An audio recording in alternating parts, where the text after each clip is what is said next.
நீர்நிலைகளில் எண்ணெய் கழிவு கலந்தது, அமோனியா வாயு கசிவு என வடசென்னையை உலுக்கும் சம்பவங்கள் அடுத்தடுத்து நடந்து வரும் நிலையில் இந்தியன் ஆயில் நிறுவனத்தில் எத்தனால் சேமிப்பு தொட்டி வெடித்து ஊழியர் ஒருவர் உயிரிழந்தார்.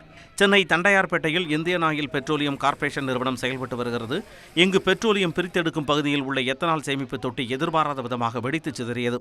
இதில் சரவணன், பெருமாள் ஆகிய இரு ஒப்பந்த ஊழியர்கள் படுகாயமடைந்தனர். இவர்களில் 52 வயதான பெருமாள் சிகிச்சை பலனின்றி ஸ்டான்லி அரசு மருத்துவமனையில் உயிரிழந்தார். சரவணனுக்கு சென்னையில் உள்ள தனியார் மருத்துவமனையில் சிகிச்சை அளிக்கப்படுகிறது.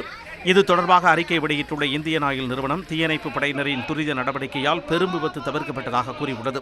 மேலும் உயிரிழந்த பெருமாள் குடும்பத்திற்கு 5 லட்சம் ரூபாய் நிவாரண நிதி வழங்குவதாகவும், மும்பை தலைமை அலுவலகம், சென்னை பிராந்திய அலுவலகத்தைச் சேர்ந்த தங்களது நிபுணர்கள் விபத்திற்கான மூல காரணத்தை கண்டறிந்து வருவதாகவும் குறிப்பிட்டுள்ளது.